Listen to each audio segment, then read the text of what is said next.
taxation. No donation, no salvation. And remember, respect is everything. Oh yeah, you know what this is. You know what this is. We're finally looking at APC Toys' Red Gladiator. I finally got a hold of one after months and months of trying to get a hold of this thing because, I just couldn't find one at a decent price. I finally got one off Shozi's store, which, being honest, was an awful experience because I'm not a huge fan of their tracking system, but anyway, that's not important. I finally got a hold of the first version, which is the un-zombie version, and I decided to bust out a few of my extra custom cliff jumpers that I've made. This is Tailgate. I've done a video on him, and then these are just 2 extra cliff jumpers that I had. These are 2 extra first editions that I put together from just like spare parts of abandoned figures that people and that I've bought and people have sent me. These are technically not completely original because, like I said, they're just kind of mishmashed together. And I figured I'd just paint them up and make them look all nice and detailed and do all the fog lights and mirrors and such. But yes, here's my custom first edition. This one was broken, so like I said, I had to do a lot of repairs on these. So, I didn't really have to do much, but I did dress them up with some stickers and stuff and all that. Here's my other one that I did, where I added the bull symbol, because this is like my favorite look for cliff jumpers with the stripes and the bull decal. This one was actually a GDO cliff jumper, but the head broke off, so I replaced it with the head from my original first edition. That I decided to stick all these decals and paint it up and make it look all nice and pretty like the show model. It was just too cool not to, and it's very fitting with the bull horns. So there's that. And then here's my tailgate custom that I made from a destroyed Terracon cliff jumper. Again, I got this pretty cheap as well, so I just painted him up and customized him. I do have a video on him. I didn't add the flames because it's supposed to be the car from the movie Vanishing Point, because for those who don't know, Cliffjumper is based on a 1970 Dodge Challenger, which if you don't know what that is, here's a model car that I have of a Dodge Challenger from 1970, and then I also have a magazine as well that my brother gave me because I'm a huge car guy, so he gave me this as a gift a while back. And, nice little Mopar magazine there. And then here's my original first edition that unfortunately has seen better days. I don't know where the other half went. I was very young when I bought this, so I didn't take very good care of him, but I have 2 others to replace him. Same goes for my RID version, which is permanently stuck in car mode because I broke him too. So here's the zombie cliff jumper set after he's been killed. As you can see, it's missing one of the bull horns. Kind of going with the whole zombie effect if it had a car mode, but kind of the ghost of cliff jumper, if you will. But anyway, also, I do have all versions of cliff jumper as well. I have some of the original Japanese releases. I've done a whole video on those as well.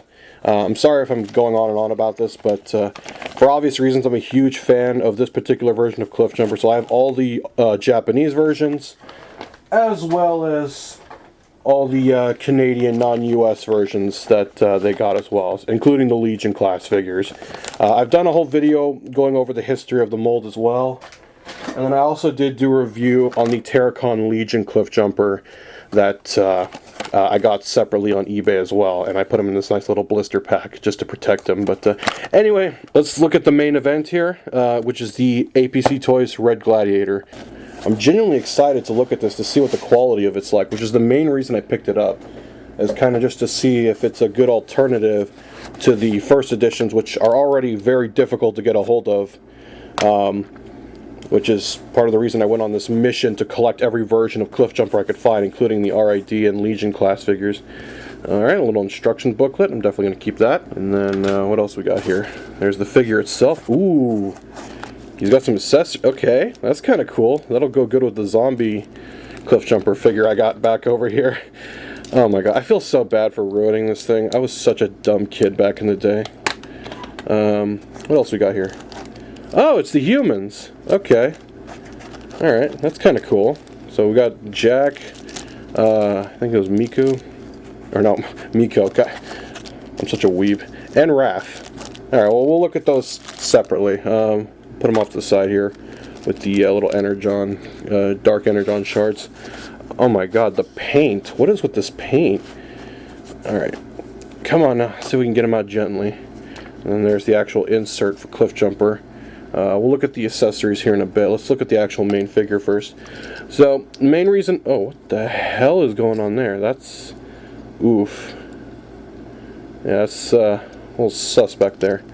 But the main reason I got this figure was so I could keep him in robot mode, because, like I said, I keep most of my Cliffjumpers in car mode for two reasons. One, he's already kind of a delicate figure and has been prone to breakages, just from what I've seen in the Transformers community.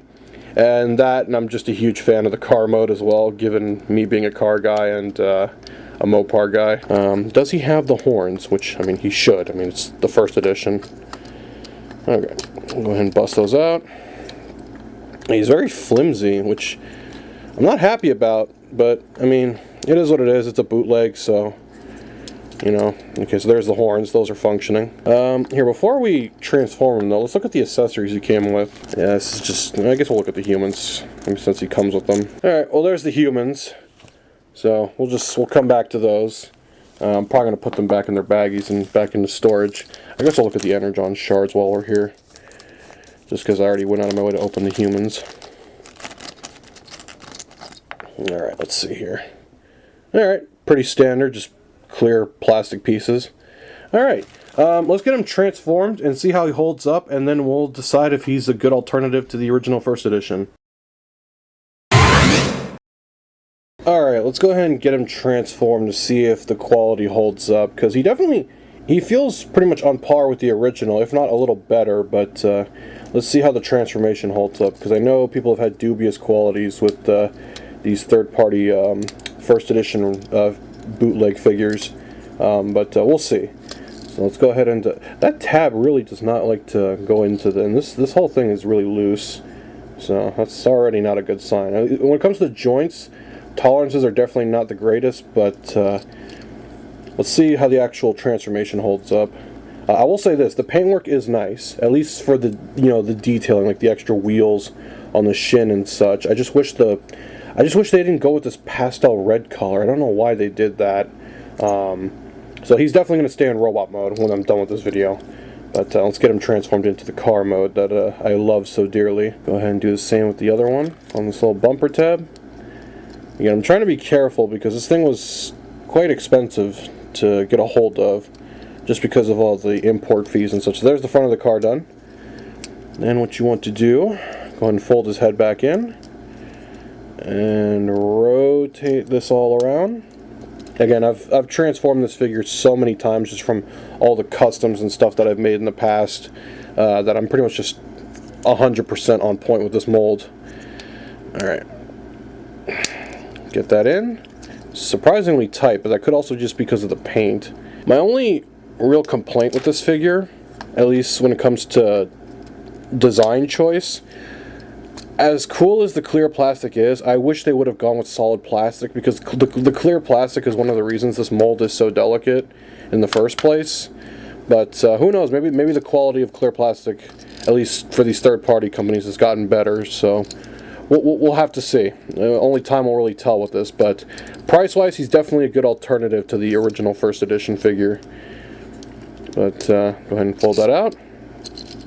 Oh, they even painted his taillights like the Takara version. Yeah, because on the first editions, at least on the Canadian ones, they didn't have painted taillights, so I had to put these stickers. But on the Takara ones, they did have painted taillights, as well as like a deeper red. But we'll show all that off when we get to the car mode. But anyway, go ahead and clip that together. Fold this all the way back. I'm sorry if I'm having trouble showing this off as well, just because it is very hot in my room right now, because it's very hot right now in Texas in general. There we go. Okay. Go ahead and collapse all that in. Then for the legs, you want to go ahead and split these apart. Then you want to fold this little window out. For the feet, I like to fold them upward and then tuck them into the fender right there. And then you want to extend this forward. And then do the same for the other side. Go ahead and split the leg. Again, he's surprisingly tight, but that could also just be because of the paint. Actually, I don't even know if this is paint or if it's just molded like that. It could be one of the two. But we'll see.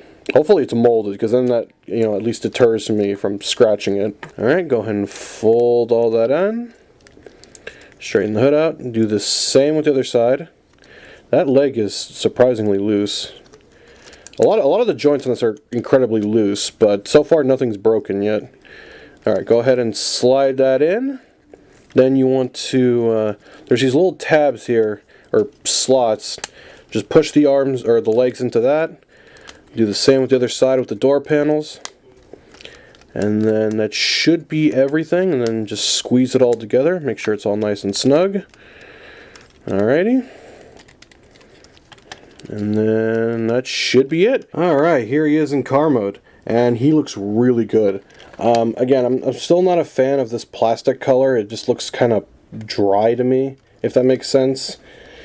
Seriously, if you've ever seen a car that's been left out in the sun for like 20-something years and the paint's all faded, that's kind of what this reminds me of.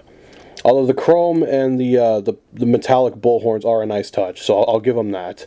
They did paint the taillights too, which is nice, because on the originals, the taillights weren't painted, so I had to buy stickers to kind of make them pop out more.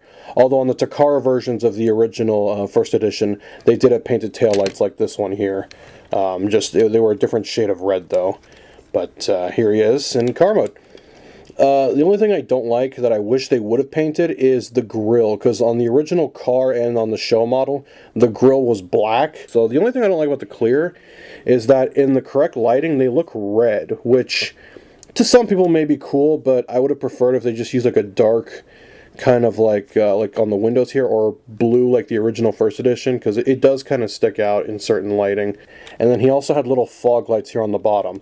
Now this is a spare first edition that I have that I painted all those details on, as you can see, as well as I blacked out the windows and painted the mirrors and everything. So another thing I wish they would have done is painted the mirrors, because for how expensive this thing is, like even though it's cheaper than the original, I was expecting it to be better, you know, to have more of those details that the original didn't have. And while it is nice to have this as an alternative to the original first edition because of how stupidly expensive they become and how delicate that mold is in general, I feel it could have been better.